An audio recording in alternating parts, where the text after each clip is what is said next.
It is Evo weekend, and I have watched none of it. Welcome to the Should I Play This Game podcast for this, the 22nd of July, episode 303. Ooh, only 101 more till we get the internet number, Graham, or an internet number in 404. Graham Banks. Hello, how are you, sir? Oh, yeah, all right. Yeah, I've watched no Evo this weekend. Okay, It's weird. Didn't even know it was on.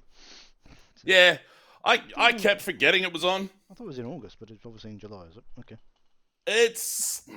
There's some times where I get it, like the last weekend of school holidays, or it's like Easter. Moves with the times or something. Yeah, it's when the groundhog sees its shadow. That's when it's time for Evo. So Street Fighter 6 is happening, and I'm going to get back into Street Fighter when Terry Bogard comes out. But until then, no Street Fighter. You heard it here first.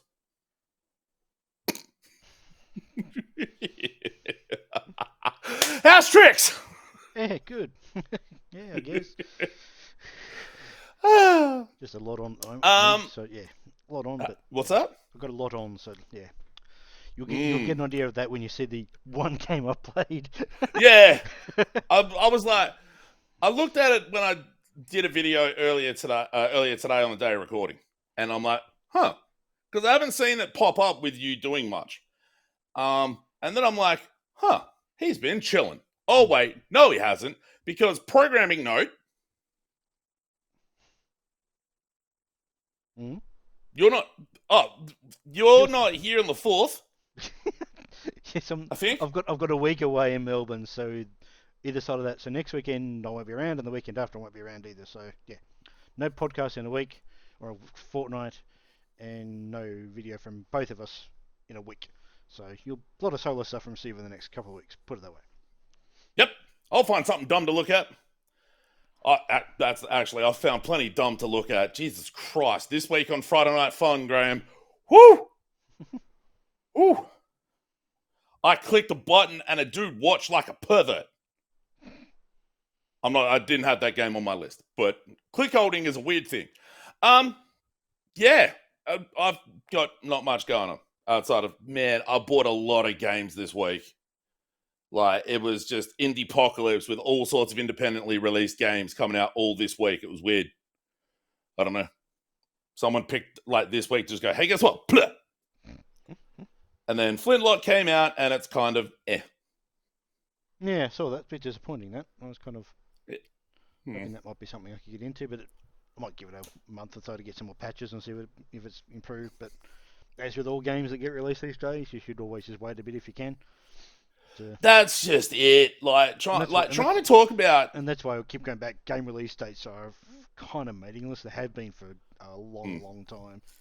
When the game it just means what day am I spending money on? Yeah, well, not even that. You don't have to spend that. You don't have to do that. Just buy when the game's ready to be played, and then buy it then. It couldn't be bloody discounted by then. You don't have to pay it full price. So, yeah, release dates for a lot of games is kind of meaningless because you've got weeks and weeks and months of patching. And yep. Yeah, so when a game, I look for a game when I'm ready to play it, not when it comes out.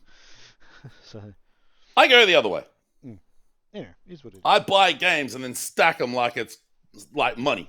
Like I'm trying to be a rapper with all sorts of like stacks of money like laying around the house because I don't trust banks. And then I'm waiting for the government to bust my house down and go, fuck you, you're going to jail. Aww. And then it makes me sad. What? Steve stacks games like money is what we're trying to say. Enough stupidity from me for now. Hey, Graham. Do you want to talk about that one game? Might as well. Get it over with. Won't take long.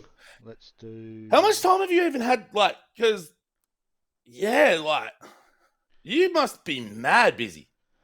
Yeah, I've just got a lot of stuff on. I'm getting my house renovated, which obviously takes an awful lot of time getting that sorted out. I've had some issues with... not health with Gus, but with Gus in general. Over the last couple of weeks, has sidetracked me. So yeah, it's just a lot of little stuff going on. So yeah, and then big thing was though that, and I was watching an awful lot of the Euros that was just recently concluded. So that's most of my That'll time do it. watching. Most of the time watching that was at night after work. So I pretty much watched every single knockout game in full after the fact. Fucking hell. Obviously not live because at 3 o'clock in the morning, but individually Mm. at the end of work, I'd watch all the games in full. So so yeah, that takes up when they're hour and a half each, and then some go to extra time and penalties, looking at 2 hours, 2.5. At least So, on the replay, you don't have to put up with the halftime bullshit. yeah, well, that's the thing. You just skip past. So it just really is the game as itself. So you're only looking at like 90 minutes if it's a regular game. If it's extra time, it might be 2 hours. If it's a penalty, it might be 2 hours 15. So yeah, it's been it's a good tournament. I liked it, but now it's in this particular event it's the Open Golf in England. So, and that time that thing starts is basically essentially now. I'll start teeing off now for the final round, and they'll go through till after midnight, and they'll start 4 a.m. So yeah, so just yeah, bits and pieces like that, and just other things. Just games haven't come across my mind to get into. So, but I overheard. Do you know roughly the time difference? Sorry, sidetrack with more sport talk. Do you know roughly the time difference between Paris and Australia? It'll be to the East Coast. I think it's going to be 9 hours, 8 hours, Okay. 10 hours, 10 hours. Man, that means all the basketball game. Oh, well, at least I'll just stream them on replay at work. Bugger. Yeah. Yeah, that's the other thing too. Like the Olympics start in like 4 days' time or something. So Yeah. So that'll be another thing that'll distract me from playing games because I like to dig into the Olympics big time. So I watched the basketball. yeah, and I watch as much as I can because it's such a Mm. yeah. So yeah, and then I am travelling for work, so I will be looking for something to play on the plane and in the hotel at night. So I'll be looking for something to play. So I'll probably get played more in that week of holiday when I will for the other 2 weeks the other side of it, just because I'll be not home. Wait, is it a work trip or is it a holiday? It's a work trip. It's the first work trip of the year for me. So yeah. Wait, is it? No, it's not. Yeah, it is. I've not travelled at all this year for work. I've been Fucking hell. Yeah. Managed to get to July. It's a good effort to get to July and not have to travel for work. So. I haven't had to travel for work either. But you never have to travel for work. That's not exactly a big thing for you. If you had to travel for work, it'd be very, very weird you had to travel for work. Time to take my talents on the road. Yeah. You know what? You're annoying us. Get the fuck out. Oh. So I've played literally one game, and that's Horizon Forbidden West. Well, more specifically, the Burning Shores, the DLC. I've got the final mission to go.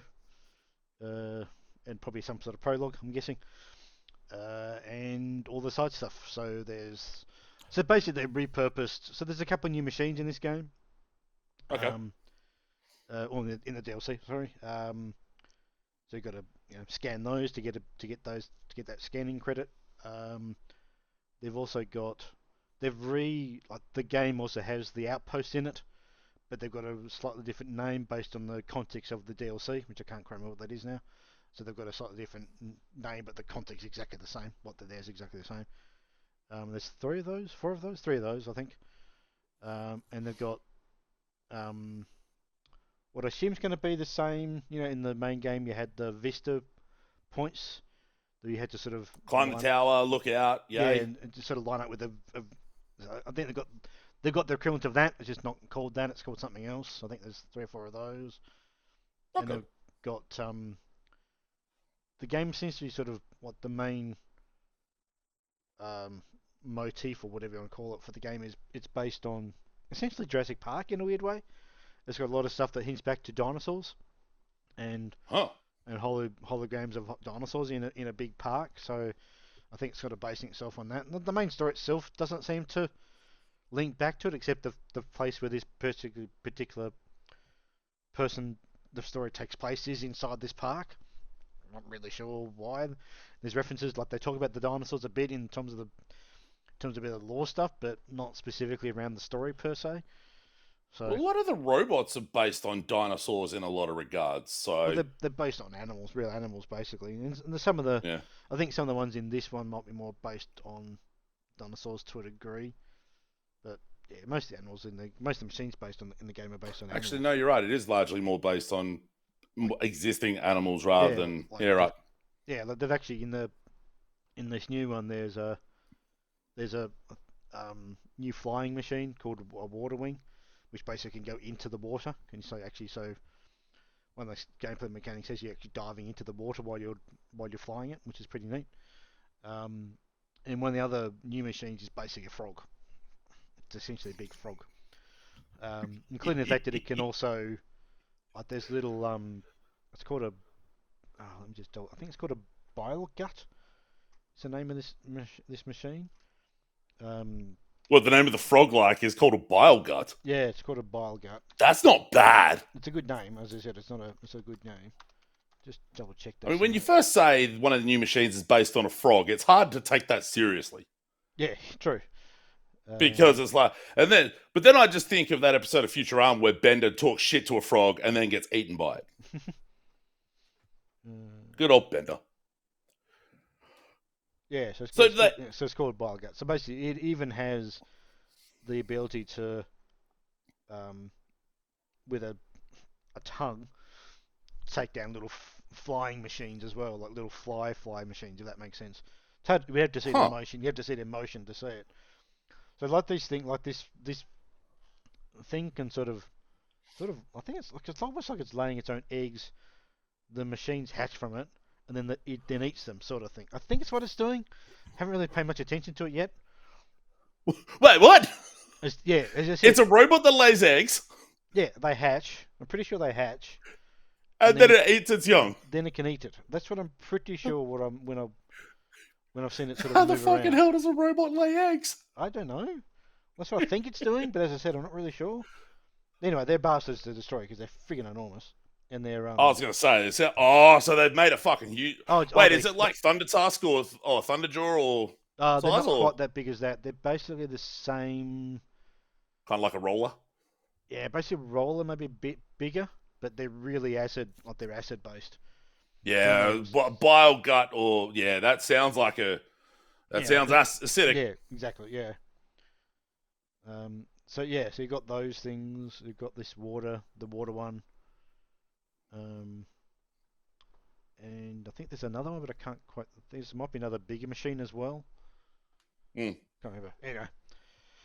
Yeah. So I'm still in. So I've got all that size stuff. They've also got, as I said, going back to what I was saying before with it being sort of dinosaur related in terms of the environment they've created for this DLC.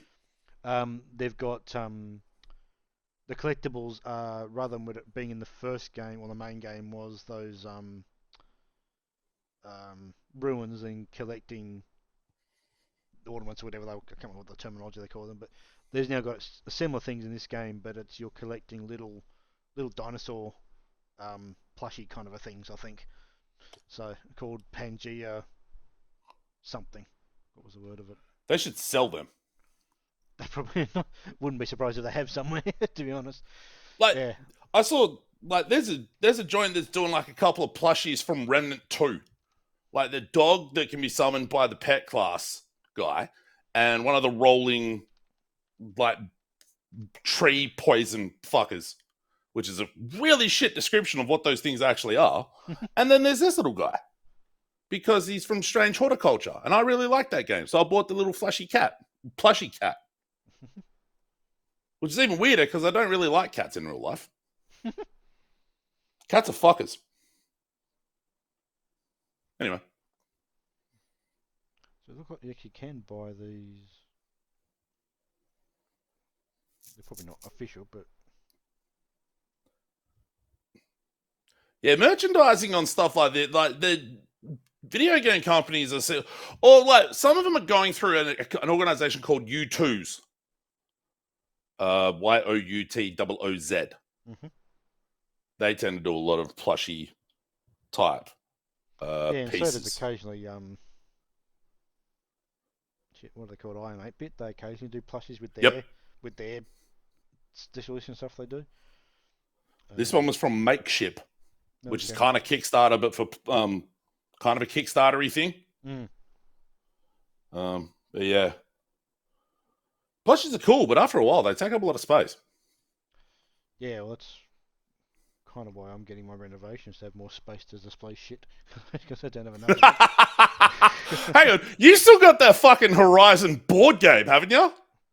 Not just the raw board game, I bought all the friggin' expansions for it. Have you done...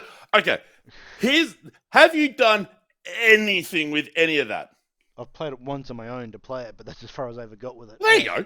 Wait, Yeah, can you actually play that by yourself? Yeah, look, it's it's a like 1 to 4 co-op game sort of a thing. Oh, okay. Yeah. Single player tabletop. Who would have thought? Yeah, a couple of games do it. So especially the ones that are I've also got a Gears of War one that's basically the same sort of thing. Yeah. Huh. I've got a see if I can find it. Give me a sec. Graham has gotten up. He's wandering around. See, this is the benefit of him having wireless headphones. Is he can still talk. Mm. But I'm describing the scene for the audio listeners. Where do I put it? Always, Must be in always the biggest challenge when you're trying to find shit. It's always the question of, fuck, where'd I put it? Where'd I put it? I thought it was in this drawer that I'm looking currently through, but I can't find it in there. I accidentally ended up with a Kingdom Hearts board game. What ended up with? What? Just landed in your lap one day? What? No, kinda. Because I did. I bought something off a online toy store. It was something for my I think my niece for like a Christmas or a birthday, and it was either because you bought this, you get an entry into this drawer. I'm like, all right, cool, fucking whatever. Mm-hmm. And then like, hey, you won. I'm like, rad. And this big fucking box showed up, just stacked with toys and shit. And there was a Kingdom Hearts tabletop game in there. I'm like, what the fuck am I going to do with this? And then I'm like to my sister-in-law, oh, hey, we've got a bunch of shit for the kids. And she's like, dude, they've got so much shit already. They don't need any of this shit. And I'm like, oh, what am I going to do with it? So whatever's left is sitting in the box in the other bathroom because no one ever uses that fucking bathroom, so the door just stays closed. It's got a real musty sort of like... Yeah. He's holding up a Gears of War box. So Is the shrink wrap still on it?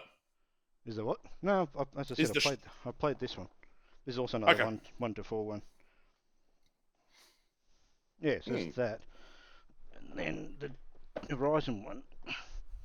So yeah, I remember that was fucking huge with a bunch of boxes. That's the Horizon one.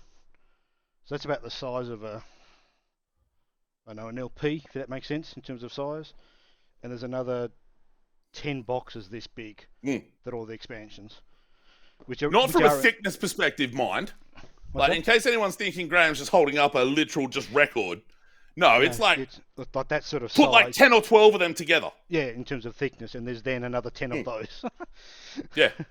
So yeah, I went a bit silly when I bought that was the Kickstarter too from God, how many years though? Yes, it was.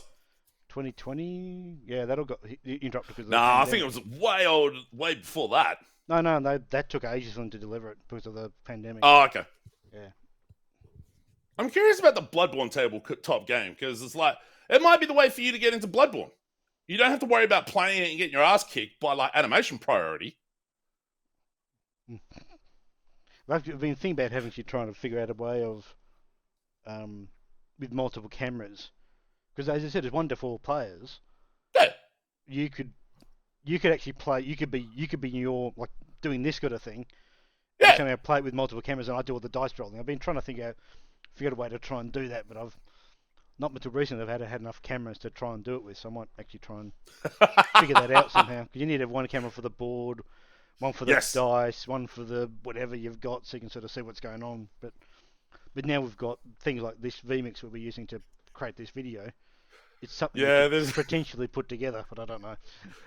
In the process of getting more, like, upgrading webcams and stuff like that, I've got 3, I think. Yeah. Fuck. Yeah. Oh, God. Anyway, so yeah, that's basically my games. It's just one. Horizon. Horizon. Can you single-player D&D? I have no idea. I mean, there probably I are wouldn't have rule thought sets. so. There probably are rule sets that allow you to do it, basically on some context, but yeah. Anyway. So let's get on to yours quickly, which is there. Okay, so this is encompassing the second week of the holidays and the first week back at work. So there's a few more games here than I probably would have thought. Some of it was dabbling. Part of it was one of the games I was playing ended really abruptly, but I'll get to that. I finished off Turbo Kid. There is an arena sort of combat section late in that game that's really there's 4 different versions, 3 levels of difficulty for each, and it's all timed. Oh god, okay. So the top prize in each of the 4 arenas was tied to a really fucked up time, and it was pissing me off. Because I'm just like, because if you fuck up, you're basically done. It was almost controller throwing rough. I was getting really annoyed at that. I got all but 2 of the arena rewards, which the other 2 were, I don't know, I think cassettes maybe, like different music. I ended up finishing, like I said, I finished it. I kind of accidentally got the good and bad ending. So there's 2 different endings, because one of the last things is the girl you're working with the whole time, she's like, oh, you just leave. So I'm like, oh, okay. So I left, and then it popped the achievement for getting the bad ending. I'm like, what the fuck? So I reloaded it, went and then to get the good ending, it's like another 2 hours of game. Oh god, okay. Which is fine, because I like that game. Sure, yeah. So I got most, a lot of the achievements I got were just through the normal game. So everything I've got left, and it's like a good 8 to 12 achievements left, they're all sub 10% unlock. So it's like a lot of the achievements are just like, hey, guess what? Most people haven't done this. I'm like, okay, I'm all good with that. Outside of the arena, which was fine enough, but the timing on some of them were just fucked. Like, I really enjoyed it. In a lot of regards, it's not the most original thing at its core, because search action game, Mega Man, bike. Like, the bike was the most original part, but we had Laker last year, but this is a bit more BMX-y, and obviously you can do tricks on it and stuff too. The level of violence on top of it added a real sort of nice brutality to everything and made it really feel like this post-apocalyptic hellscape, which is great. And the music was fantastic, like this mostly 80s based sort of synthwavy style. And I found a cave where there were 3 dudes sitting there rocking out to like a deathcore song, like a death metal deathcore song. I'm like, fuck yeah, this is great. So I went to the Steam discussions to try and go, hey, does anyone know the name of this? Yeah, it's an original song exclusive to the game. So it's not actually gettable anywhere else, which bummed me out because it was great. Surprised I don't. But me too. Or have it on Spotify. That would have been awesome. But well, what are you gonna do? Guncho is a game I played the demo of. I think during one of the Next Fest videos I did, maybe last year. Turn-based strategy, kind of roguelike-y. A little bit of kind of Into the Breach almost, but set in like a Wild West setting. And you have to be really mindful of what's around you in the environment. You have to be really mindful of what the actual enemies are lined up to do, because you see an order of events, how it's meant to play out, and you have to work your way around that. I think after 2, 3 or 4 runs, I finished it once. There's a normal difficulty and a quote-unquote hardcore difficulty. But most of the achievements are tied to like finishing it 25 times. Okay. So I'm just like, nah, you're right. So very grind heavy. I unlocked like a good 8 achievements because it carried progress from the demo into the main game. Oh, okay. Which I don't know how much a fan of that I am. Yeah, 10 seems excessive for that kind of, like, having maybe one to recognise you played the demo is a nice one, but to have just all of unlock immediately is a bit odd. Yeah. I was really confused for a second. I'm like, what the? Oh, right. You're just taking the progress from the demo. It does rely a lot on randomness and sort of surprise bullshit to fuck you over, which Yeah, okay, that's the style. That's that roguey sort of style, but that doesn't mean it works as well. Like, Into the Breach has that roguelite. Whoop, excuse me. That roguelite sort of style to it, but that it doesn't have as much there to fuck you over. Mm. There are still things that will fuck you over. Mm. Absolutely. But yeah, this just seemed, because it recognized how short it was, it's just like, hey, guess what? Ha! Bleh. Oh. Anyway.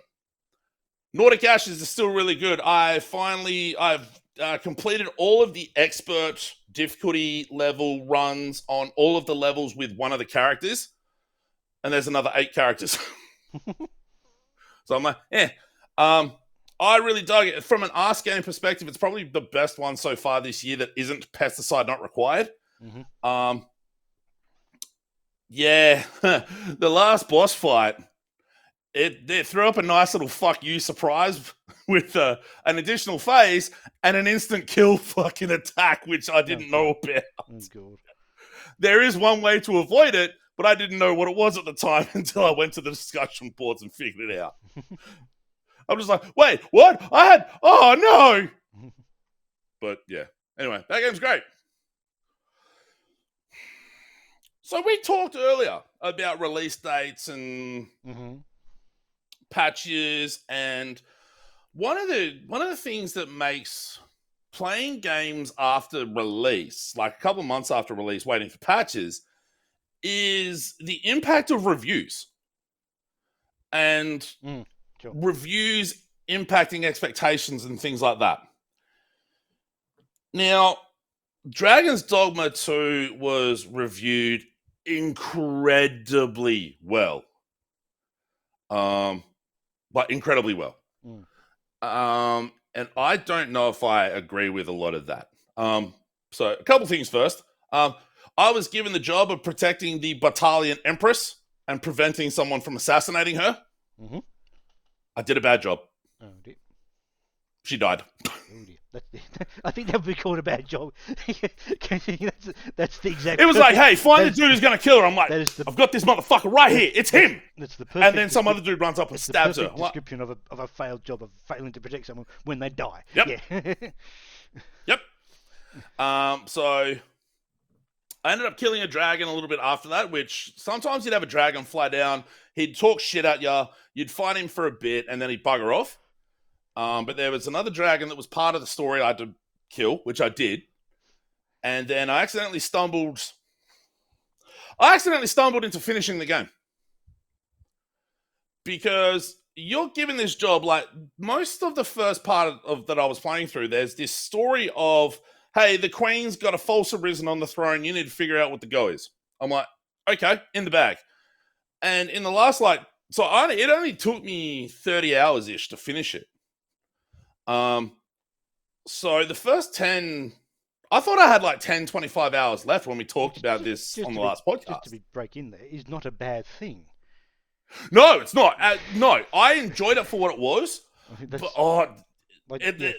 guess you probably were expecting a longer game, but to say that a game only gives you 35 hours is still a damn good length of game. And there's some parts where, I accidentally finished it. I went, following this quest line, trying to go, I need to get this fucker to make him say why the Queen's doing this shit, and blah, blah, blah, blah, blah.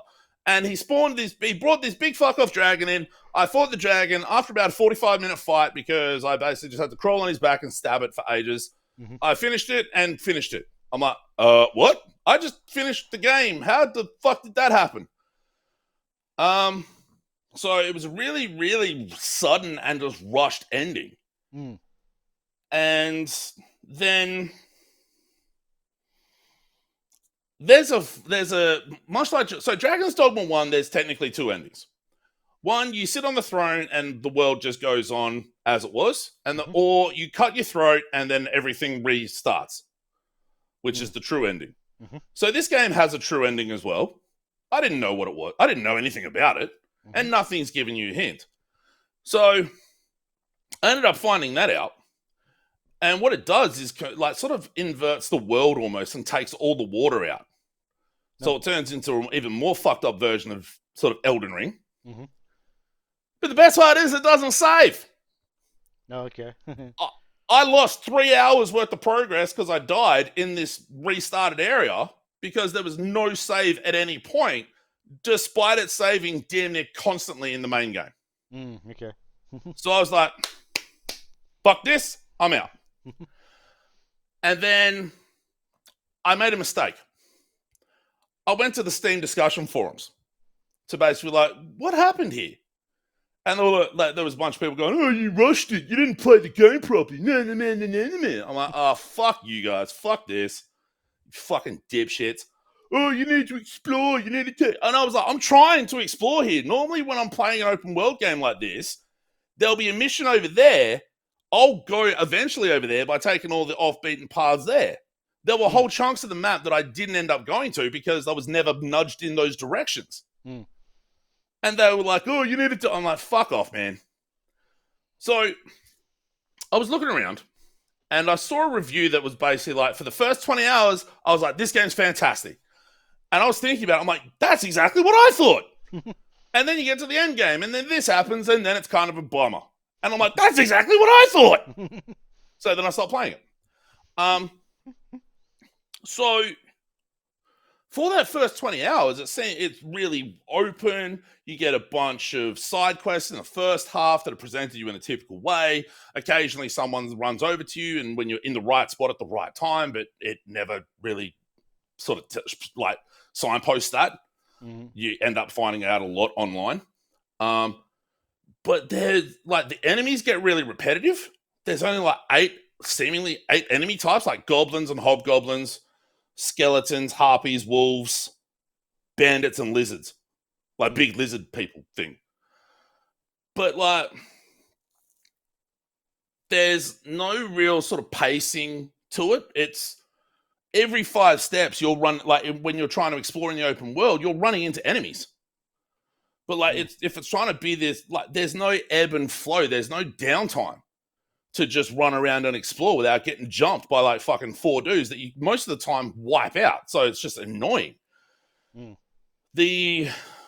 You max out the vocations really quickly. Or at least I maxed out the thief vocation really quickly. So it just ended up not being as interesting to play through. Like, it was interesting. But I've got a whole bunch of stuff written down that I wanted to say about it, but I don't want to just sit here and just read this because that wouldn't be particularly interesting to listen to. But it doesn't, I don't think it holds up and does what all these people say it does. They're like, oh, it's this mind-blowing achievement in storytelling and gameplay. No, it's not. Elden Ring's already happened.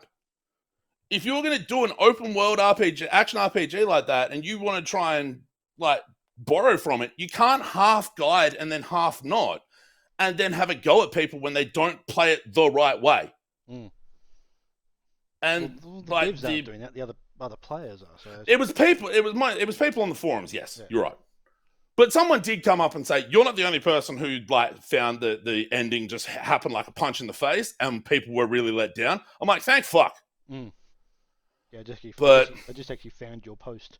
I was just reading through the responses to it. There's one person who said does actually respond in a pretty decent way.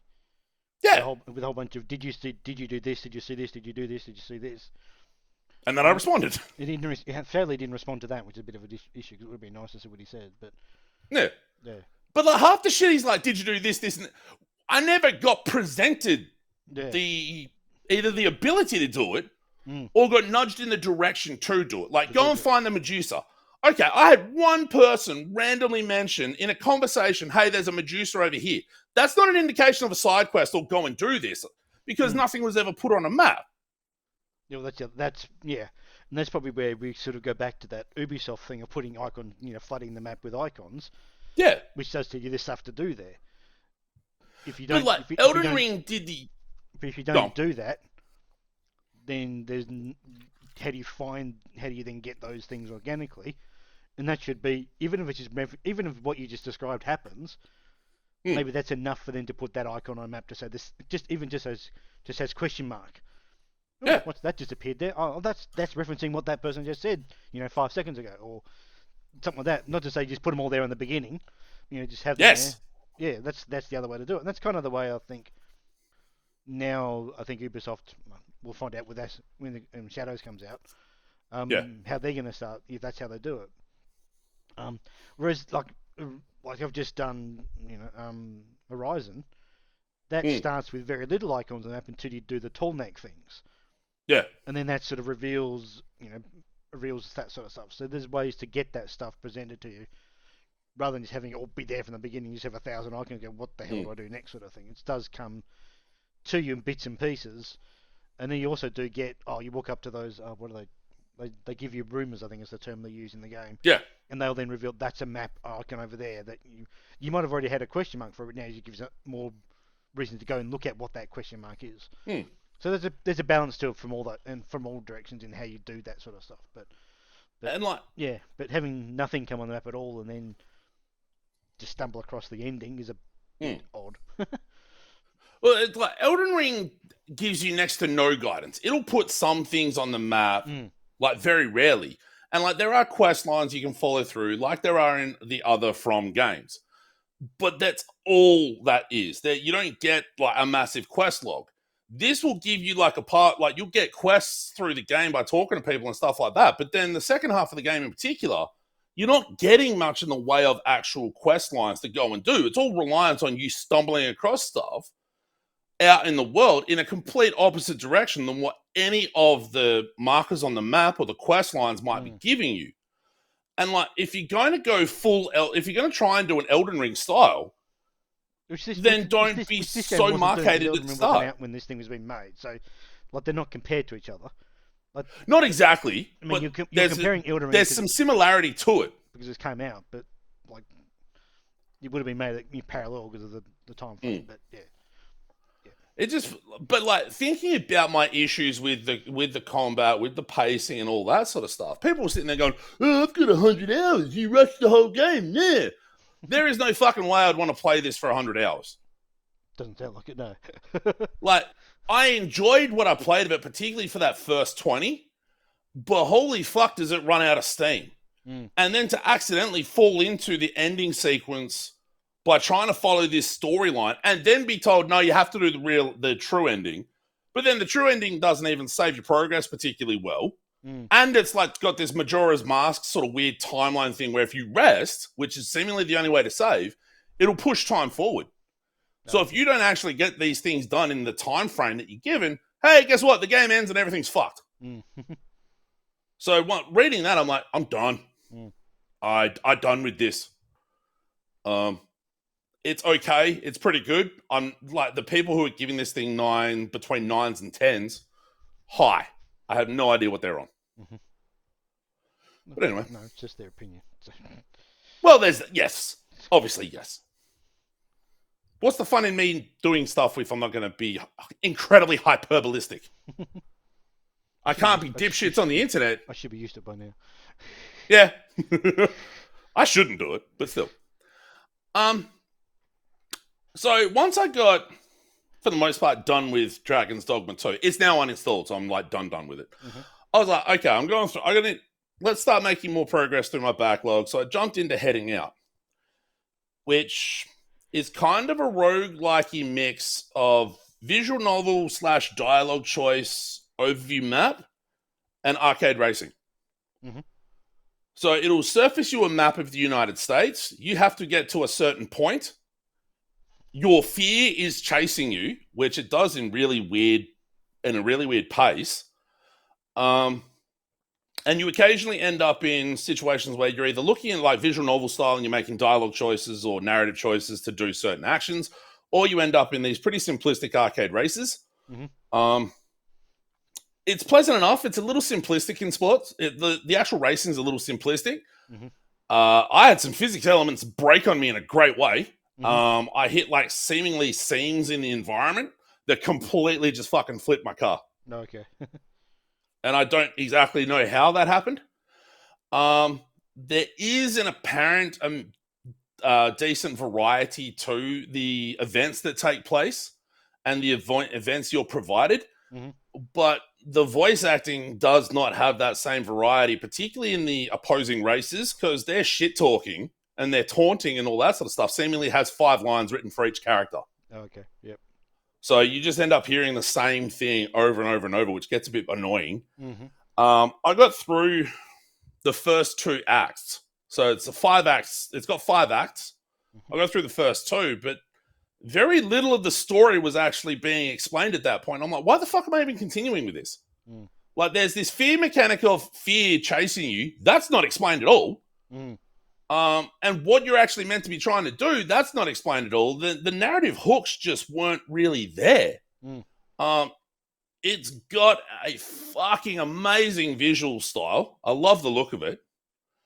There's sort of mostly black and white sort of comic book art style with some red highlights and occasionally yellow highlights all over the joint.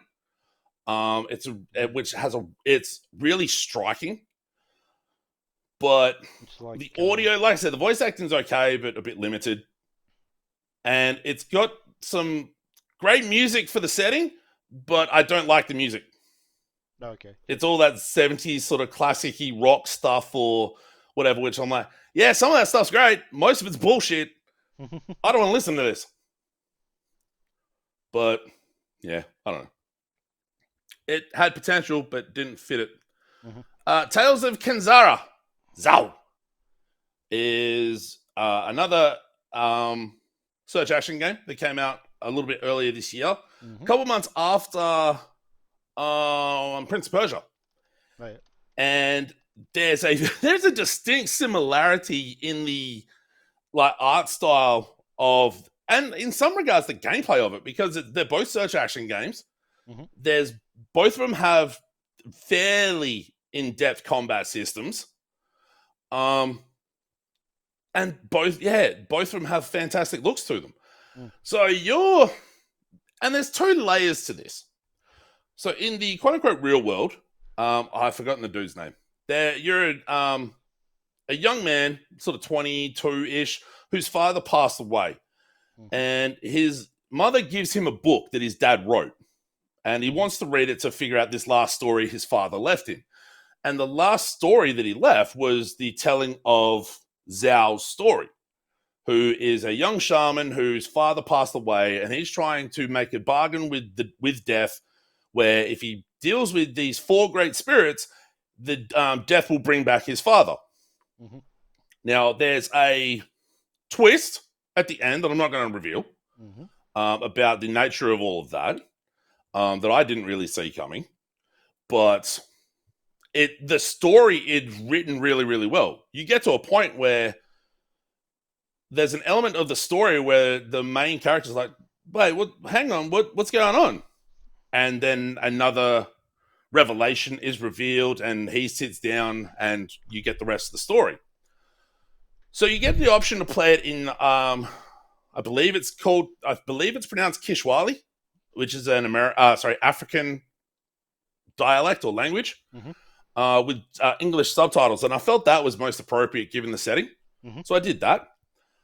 Unlike a Prince of Persia or other search action games, you actually start off with a double jump and a dash.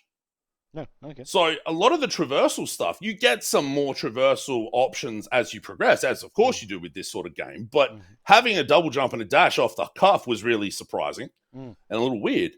The map is less effective than you would want it to be. So remember how in Prince of Persia you could like take screenshots and lay down stamps and stuff like that? None of that. The second here's the even better part, the second you walk into a new area, it automatically populates that area and you don't know where unless you are explicitly tracking it, you don't know where you've been. Trying to actively... I get what you're saying. Yeah, okay. Yeah.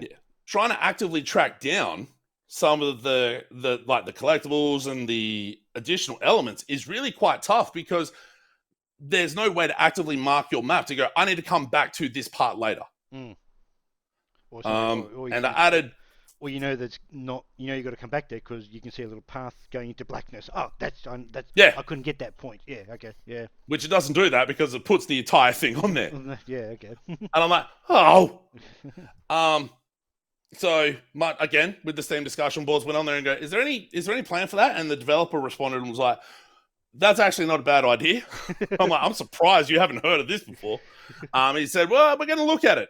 And there is the story a couple of weeks ago that this developer ended up letting go a bunch of people, which a shame.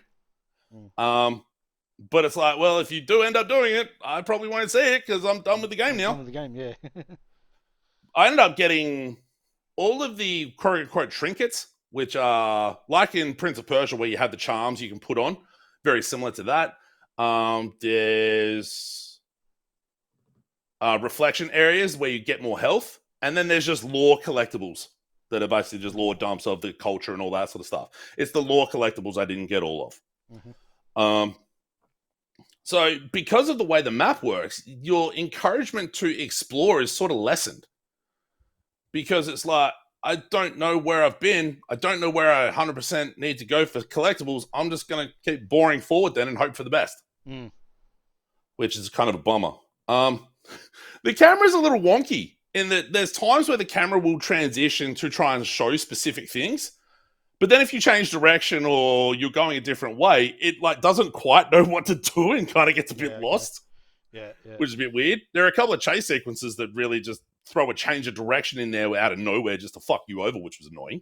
And it's really, there's some really, really pretty particle effects and stuff when you're jumping, double jumping and things like that. But those particle effects also make it hard to see when you're attached to a wall to do the wall jumping. Yeah.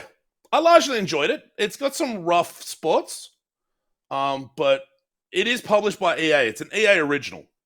Yeah, it's a bit of a surprise. I thought they closed that whole thing down. So yeah, they haven't done much with the EA Originals name for a while. Yeah, that's not surprising. You can see it on a game. Yeah, so that's good that thing still exists because that's the sort of fuck yeah. This is the sort of game that they make sure can happen, sort of thing. So and the studio was started by the voice actor who did the voice for Bayek of Siwa from Assassin's Creed Origins.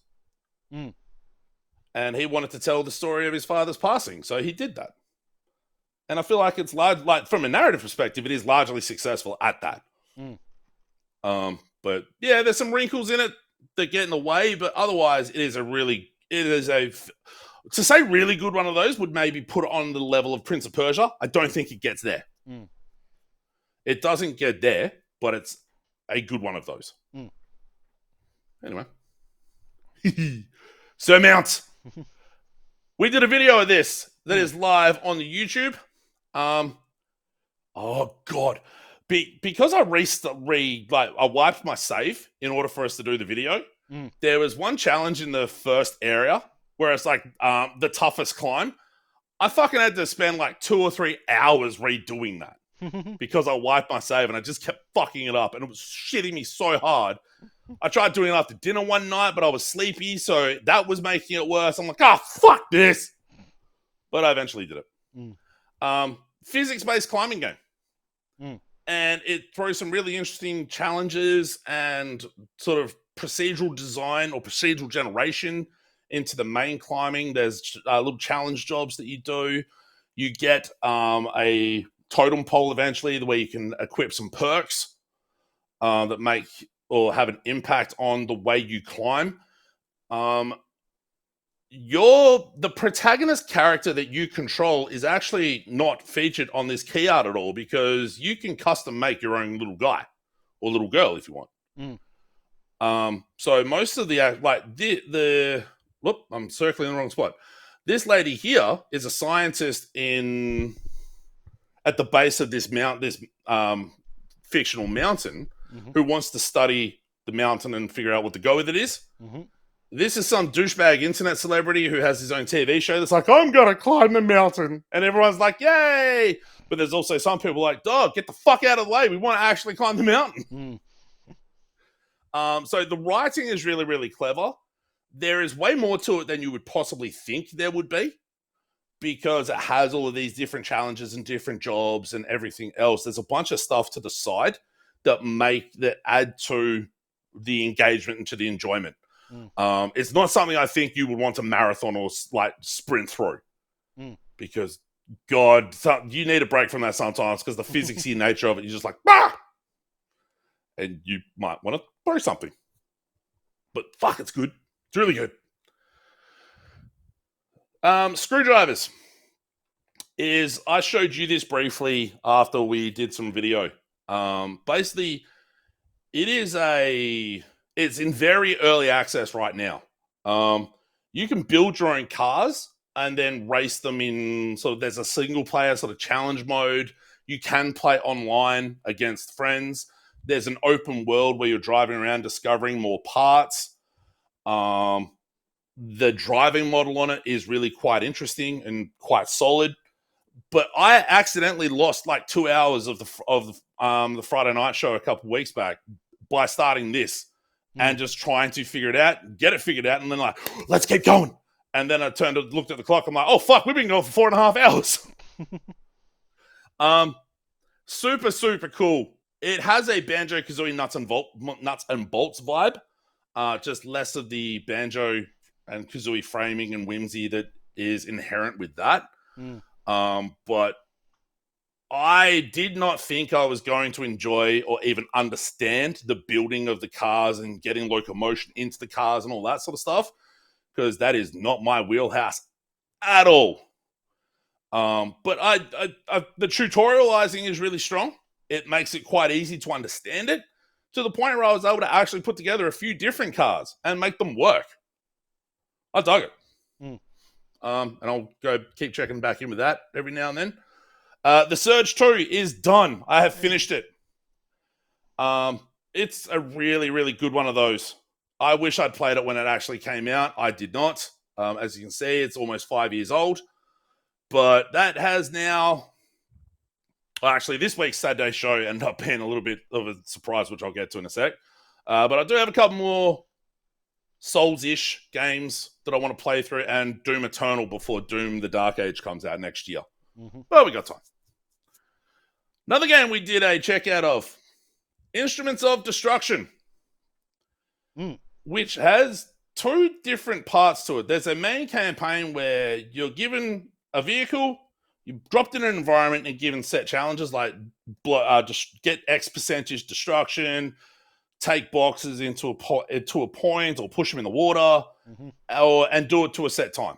So you get a main objective, a bonus objective, and you get judged on the drivability of your vehicle. There's your 3 stars. And then it adds challenges on the same maps that maybe give you a different vehicle or a different objective. There's also it calls it an epilogue, where you can go in and build the cars to take on these challenges. And we looked at that briefly in the checkout, and I actually was able to make something semi-workable, and then figured out you could basically float your car up in the sky and drop it from a great height. But this thing is like, it tanks my graphics card. We had some frame rate issues in that video. Yes.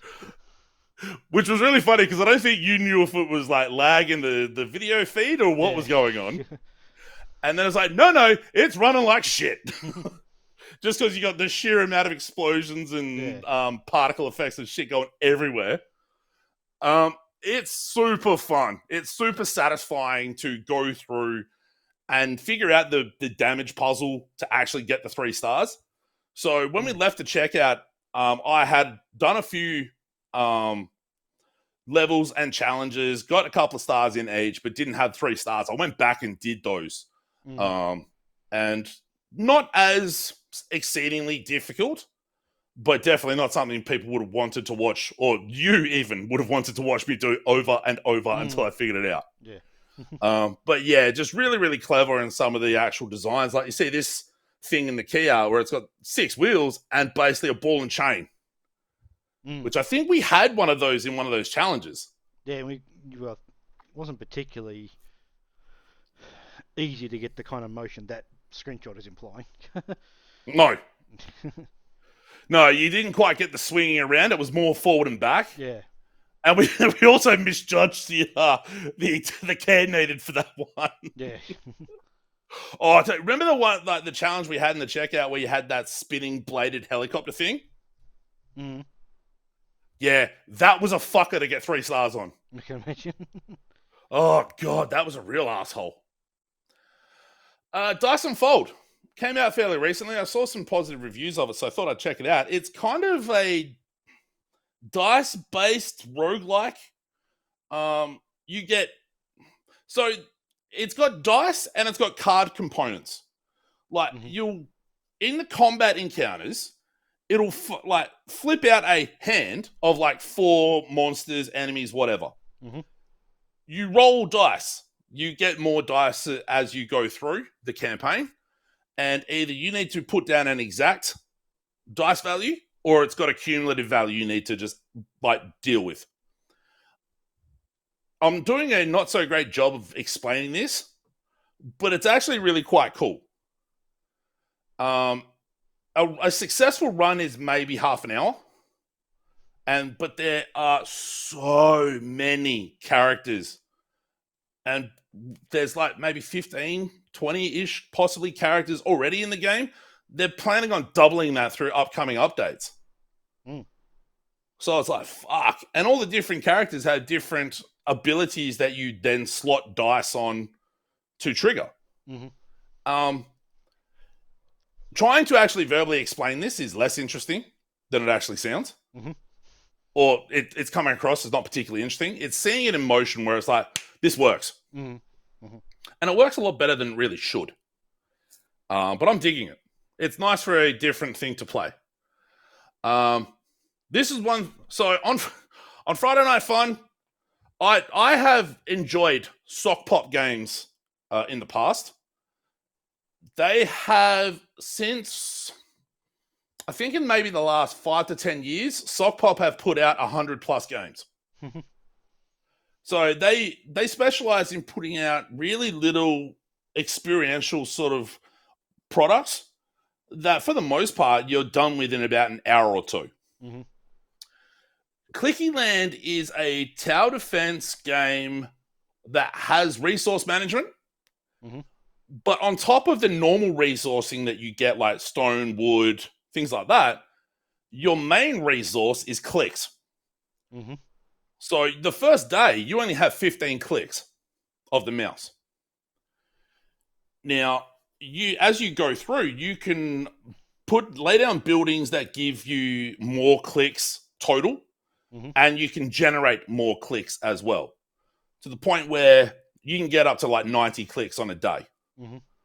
And you end up using them.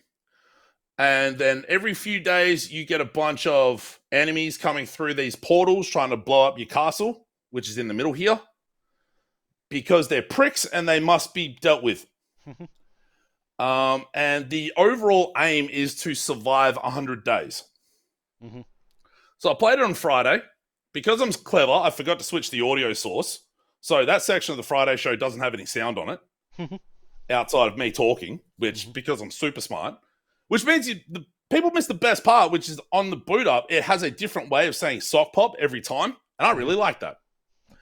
But then I played a bit more of it after the Friday show finished, and on Saturday morning. And then when I got done with what I was playing for the Saturday show, I was like, we're going in here, we're doing 100 days, and we did it. It was the last achievement I had to get, and we got it. It took over an hour and a half to do it. But I really like the games that the Sock Pop put out. They're really clever, and they're just really small. Most of them small little experiences. They're really basic art style, but they're quite charming. I mean, granted, it looks like someone drew these in paint. The rabbits are assholes. They kept taking out my farm. Pricks. But anyway. I started Animal Well on Saturday morning. I finished Animal Well on the Saturday show. Because I was playing it before the show started, and I'm like, fuck this, I want to keep playing it. So I did, and then I finished it. So a search action game, but very much more puzzle heavy than most games of that form are. Very sort of retro styling. It's got like sort of fake scan lines and fairly simplistic individual character designs, but it's very beautifully lit. The movement is really cool. There's a real flow to some of the ethereal type movements. You get a bunch of different items, like you get a whistle that can open some entrances. You get a slinky where you can push it down a little hill and it goes down steps to press a switch. Mm-hmm. You get a frisbee, and dogs are distracted by the frisbee because they will try and eat you or bite you. But you throw a frisbee, the dogs are more distracted by the frisbee, and you can run past. And that's one of my favorite things about that game. It's got a real sort of fez or tunic layer where there are 52 odd secret eggs to find. I end up finding like 28 in my run through, which was about 6 hours. But once you're done with it, the additional layer is finding the rest of those eggs, which I'm like, nope. I looked up a guide just to see what was involved. Nope. But like, this is another one of those games that got mass like 9s and 10s, and everyone's like, this is the most mechanically brilliant thing ever this year, blah, blah, blah. And I'm like, it's cool. I'd give it an 8 out of 10. But I really dug it. I thought it was cool, and it's got a great look to it. And finally, the last thing, Concord. Would you pronounce that Concord or Concord? Probably Concord, I would have thought. Because the E on the end, I would think I think it was an E on the end to make it different, but yeah. Well, that's why I'm saying it Concord, because there's a Concord, California that's spelled like that. So this was shown off a couple weeks back during the Summer Game Fest stuff. Sony put out a couple of betas. There was one last weekend and one this weekend. Last weekend's one was for pre-orders and PlayStation Plus subscribers. I am a PlayStation Plus subscriber, but I could only play the beta on PlayStation 5, apparently, not on PC, that was a bummer. Mm-hmm. But I played the open beta and did a checkout. That'll be live by the time this goes up.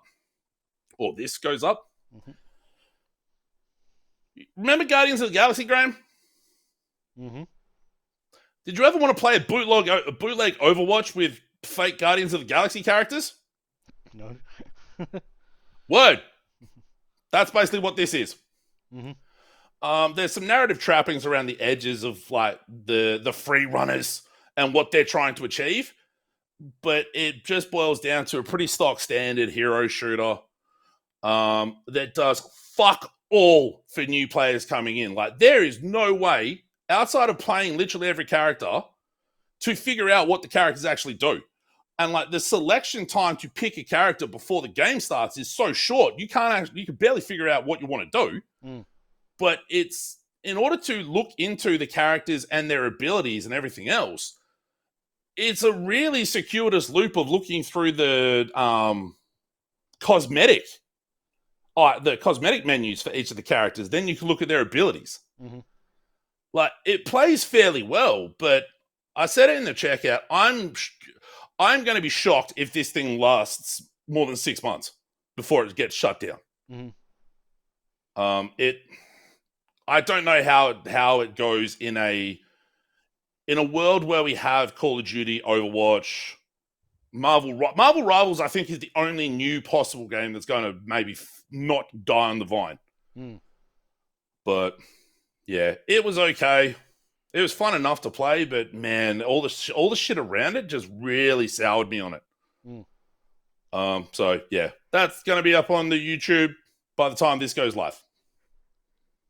And that's it. That's my last couple of weeks.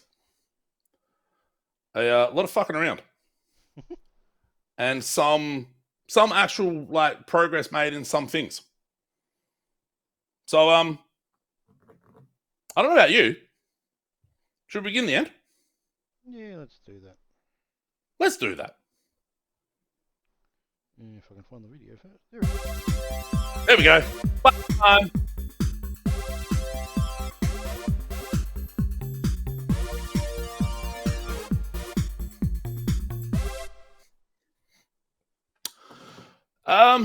Beginning of the end. And so Graham's already said next week and the week after he will be businessmanning it up. So I will find things to do to put up for hashtag content. And then there's the Friday and the Saturday shows. Well, I'll keep plugging away at those as well. I've got quite a few things I want to look at. Shall we look at some of the games for August? We should. We should. Because there's some. There are some. And one I'm really looking forward to is Limited Run. Doing a, I guess, re-release of Tomba, which was a game from the original PlayStation. 2.5D platformer where you jump on pigs and then you bite them and then you throw them. Fuck them pigs. I really dug Tomba, but it was when I bought I still buy a ridiculous number of games, but also when I didn't play many of those games because I was smart. So I'm really looking forward to this. I'm hoping that they do a good job of maintaining what made Tomba really special back in the day. But we shall see. Mars 2120 is a search action game that is upcoming and has a really great look to it. I'm hopeful. Like, it's hard to tell sometimes, but yeah. Very British. Thank goodness you're here. Kind of WarioWare, kind of Rhythm Heaven, but fucking hell of British. Oh god, that'll be fun. I've seen video of it. It looks fucking incredible. And some really great voice acting and some really well-written sort of humorous spots. And that's not too far out. Sydney All Guns Blazing is a sort of scrolling shoot 'em up. And you don't get many of those anymore. I forgot that Konami was putting this out. Weird. Konami still makes video games, y'all. Well, I publish them. They make pachinko. Oh. Cat Quest! Remember how I said I hate cats? I do. But I love these cats. Oh, Cat Quest 1 and 2 were fucking fantastic. And this looks just as cool. And I can't believe we're so close to it coming out. It's felt like it's been so far away. But the savior of us all. Yeah, good call. I think Deathbound is a sort of Souls-likey sort of experience, or at least that's what it looks like and sounds like in its description. I like Souls-likes, so hey, let's go. The more the merrier. And we finally come to a game you care about. Yep, SteamWorld. Yeah, I've not played the first one, but I have started to play the first one. That's probably the game I'll probably play during my trip. That'd be a good ally game too. Yeah, that's why. So I'll probably play that. But yeah, look, it's a. I don't know what sort of game is this? Like, it's a puzzle game, I guess. 2D XCOM. It's a 2D XCOM of a sorts, but it's got puzzle elements to a degree, I guess, because you're trying to do shooting in a particular way. Yeah, I'm looking forward to that one.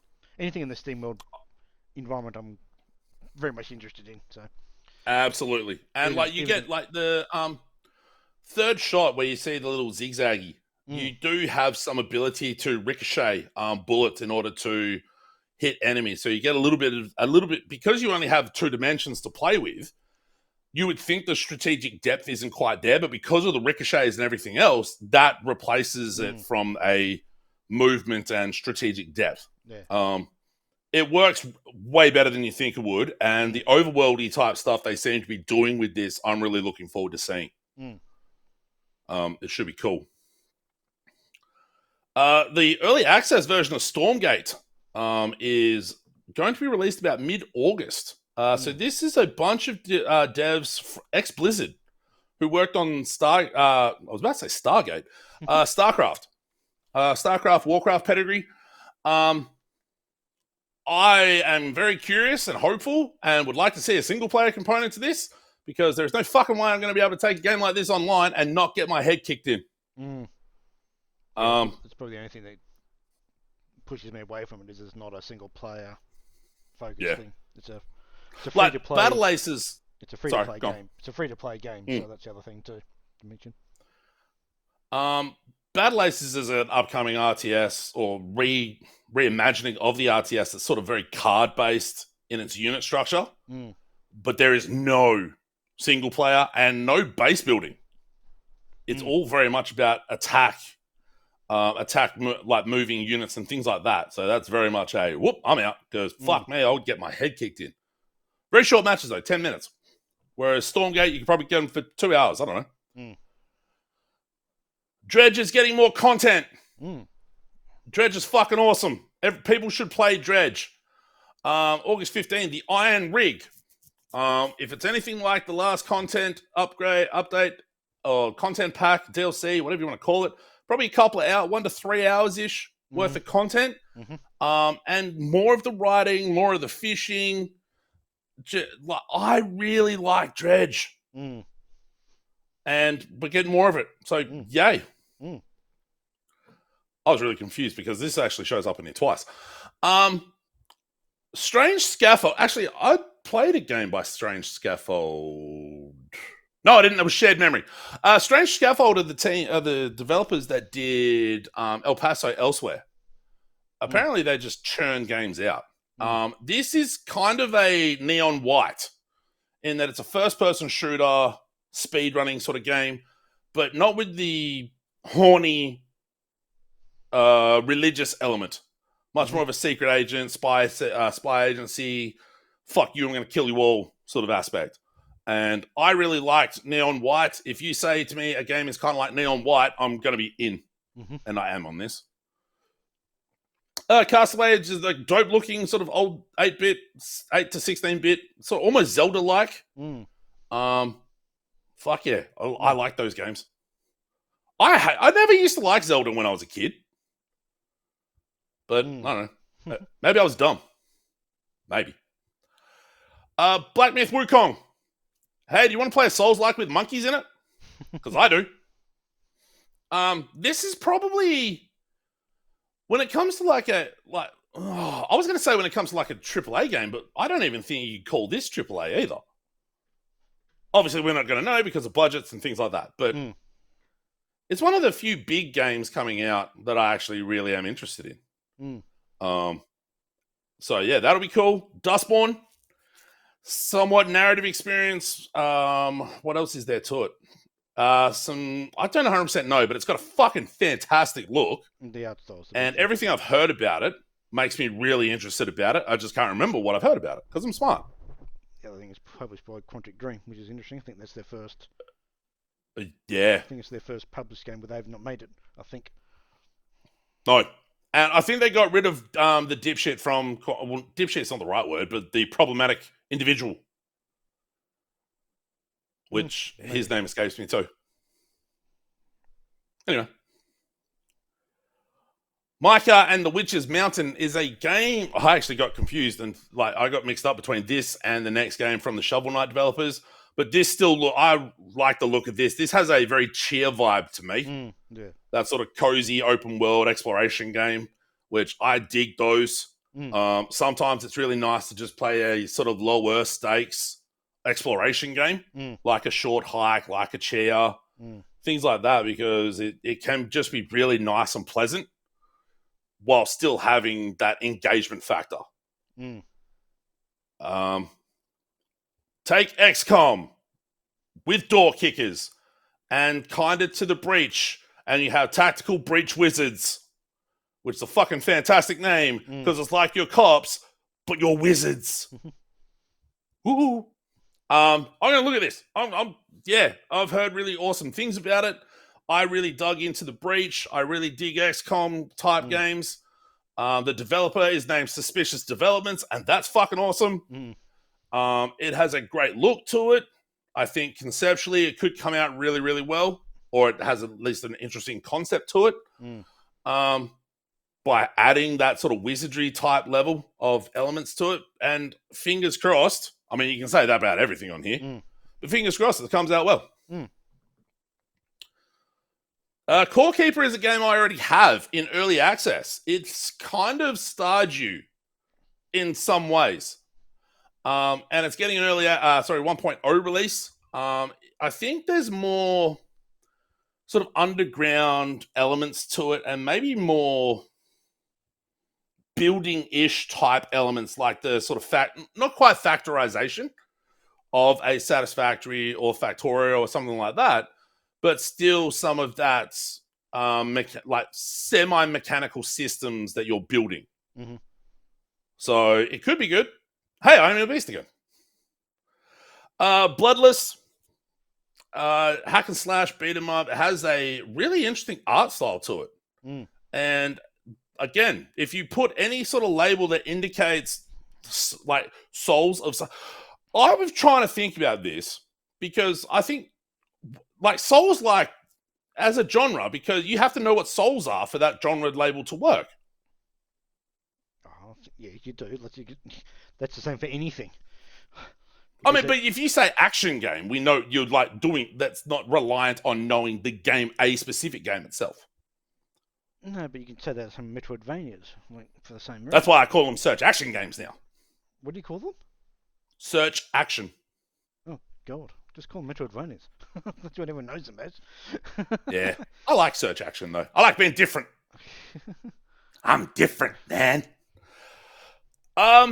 If you've ever wanted to play an independent take on Ratchet and Clank, I think Akimbot is going to be right up your alley.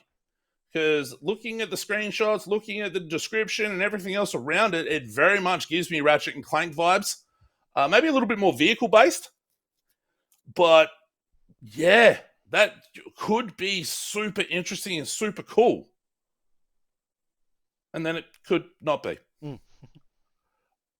Gory, Cuddly Carnage. Number 1, great name. Mm-hmm. By Angry Demon Studio in Sweden. Another great name. Mm-hmm. Basically sort of character actiony, beat 'em up style, but you're a cute little another cat. What the fuck? I don't know how I only just realized it was another cat. Mm-hmm. But another game with cats in it. But you're basically blowing up enemies and causing all sorts of arterial spray. My brain was going too fast. My mouth was going too fast for my brain. I've seen video of Monster Jam Showdown, and I really hope it's cool. It's racing monster trucks. But the unfortunate part is most of the Monster Jam games have been fucking shit. But, like, monster truck racing should be good, shouldn't it? Maybe not. I think the problem is they're probably too big. That's the problem with them. They're probably too big to be, maneuverable sort of things. So, yeah. Driving monster trucks in Grand Theft Auto is fun. Anyway, and I think the last game for August is Star Wars Outlaws. And I said Black Myth Wukong might be one of the only AAA games I give a fuck about, which, number 1, that's probably not even an accurate label to call that thing AAA, number 1. Number 2, I forgot about this, briefly. The way Ubisoft is talking about this makes me incredibly enthusiastic about it. Do they stick the landing? And do they make the main character a Force-sensitive character? I'd like to think they don't, but, it could be that they're forced to by the fact that it's a Star Wars game. Who knows? Yeah, I wonder how much say Disney has into that sort of... Fucking shitload. It's their fucking property. I don't know. I didn't get to finish the thought. Like, the narrative path. Like, can you just have a roguish character who doesn't become Force-sensitive at the end of a Star Wars story?